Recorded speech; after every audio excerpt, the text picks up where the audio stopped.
Matt Haig does social media. But what is social media doing to him?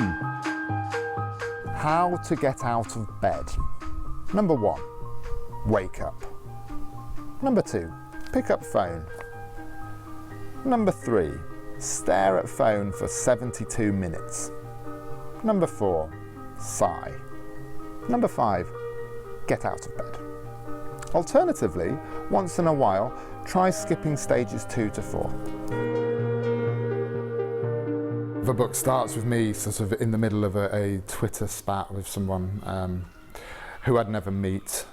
We may feel like you're arguing with someone who's a political opponent, who's the opposite of you, but all you'll be doing is having this contagious anger, which collectively, you know, from a cosmic alien perspective, looking down at the human species, they're just seeing this hot rage of people mirroring each other's emotions, even as they have apparently opposing views.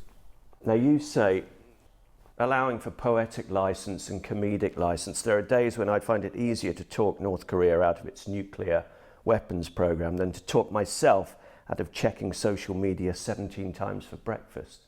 Is that true? I don't think I'd be very good at doing the diplomatic thing with North Korea, but I do certainly find it very hard to stop the compulsive checking. Haig is a successful author who lives in Brighton with his wife and children. Back in his 20s, by the sea in Spain, he had what he describes as a panic attack that didn't end. This was just a state of terror, and I was like that for days and weeks, and because I was sort of trapped in this despair, I became suicidal. The book he wrote about that time opens on a literal cliffhanger. We were sharing a villa on a quieter side of the island, and it was by these sort of beautiful limestone cliffs, most beautiful view in the world. And yet I was just spending the week wanting to literally end my own life. And when I wrote Reasons to Stay Alive, I felt like I was putting a message in a bottle and sending it back to my 24-year-old self, to trying to find some kind of way of breaking into someone in that state of mind. When I was ill, there wasn't much out there.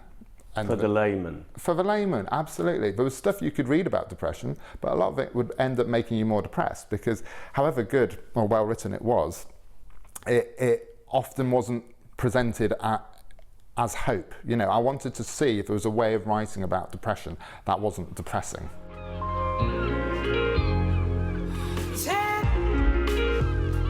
The British seaside was built on amusing and diverting us, but it's got nothing on the internet. In his new book, Haig considers what impact the distractions of modern life might have on mental health. I sometimes feel like my head is a computer with too many windows open, too much clutter on the desktop.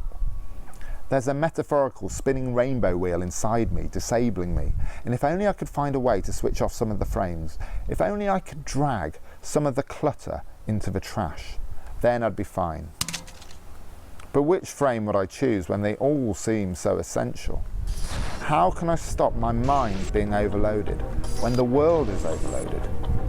We can think about anything, and so it makes sense that we end up sometimes thinking about everything.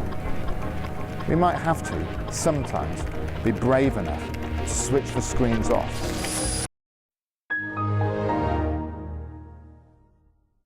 I'm definitely not advocating people shouldn't use social media. I'm just thinking that we need to be more aware about living our lives in these sort of divisive, addictive, corporate-owned environments of social media.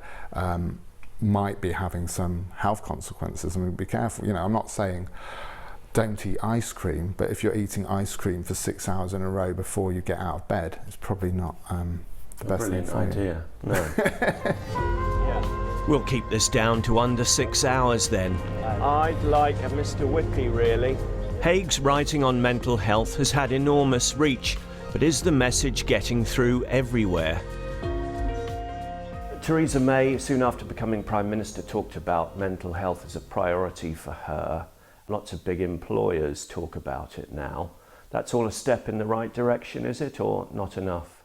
I actually feel all this talk about mental health underlines the fact that it's not taken seriously, because people think it's an easy thing to say without actually putting funding or infrastructure or a different framework about how we think about it. I mean, my ideal utopia down the line would be to actually stop talking about mental health and just start talking about health, and mental health to be such an integral part of that.